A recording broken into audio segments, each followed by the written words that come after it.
We begin tonight with the migration crisis at the U.S.-Mexico border. The United States has begun flying would-be asylum seekers out of a Texas border town. A makeshift camp at the Del Rio International Bridge has quickly grown to more than 12,000 migrants, most of them from Haiti. Local residents say they don't have the resources to help them. Thousands of Haitians have crossed the border from Mexico to the United States, ending up in makeshift camps in Texas. Living under this bridge, they lack the basic necessities: no shelter, food, water or sanitation.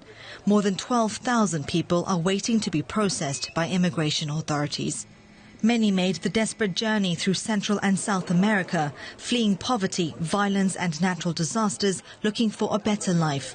For the past week, migrants have been crossing the Rio Grande from Mexico into the town of Del Rio in the U.S., trying to bring food and other supplies for their families. There's not enough food for everyone in the camp. It's very bad. We have to leave to look for food.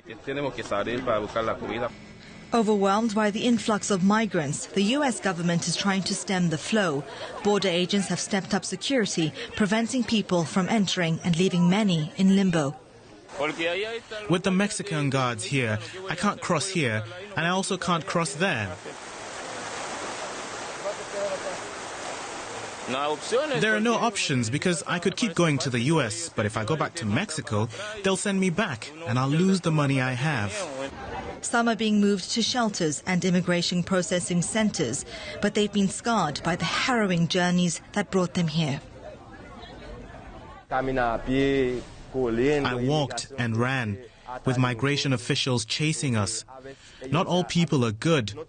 There are bad ones too, and they scammed us in other countries too. They took our money. We survived a lot of calamities. While a humanitarian crisis unfolds, the U.S. and Mexican authorities have ordered the deportation of hundreds of Haitians. Thousands more could follow. It could become one of America's biggest expulsions of migrants or refugees in decades. And for more now, we want to go to our Washington Bureau Chief, Ines Pohl. She is at the border crossing in Del Rio right now. Ines, it's good to have you with us. You've been talking to people there. What have they been telling you?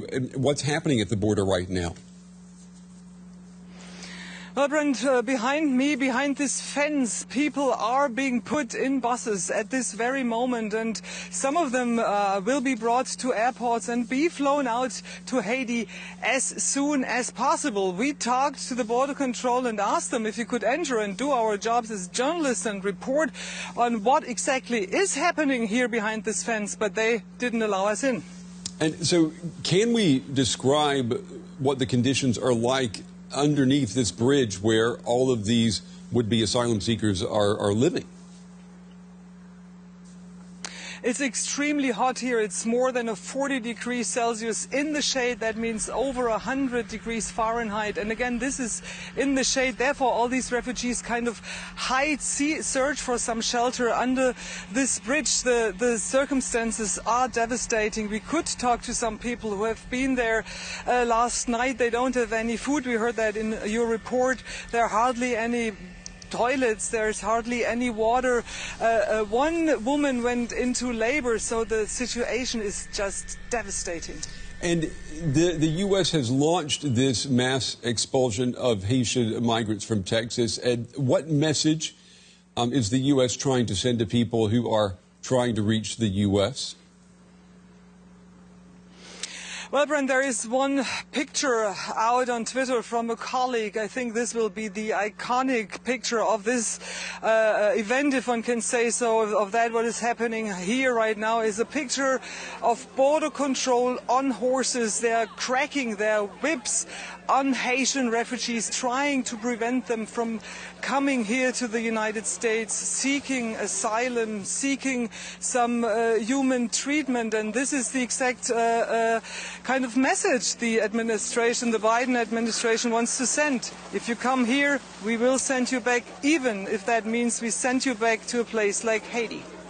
And Edith, you are describing what is obviously a crisis at the border, and yet the Biden administration still refuses to call it a crisis. Well, Brent, these are the worst images for Joe Biden at this moment. He's facing harsh critiques anyhow because of his withdrawal from Afghanistan, which led to tens of thousands of Afghan refugees already seeking asylum here in the United States. He gets harshly criticized by his opponents of his refugee policy anyhow. So I'm sure that he also doesn't want to come here because he doesn't want to be associated with these pictures. So he just tries to kind of resolve this crisis as soon as possible by sending these people back.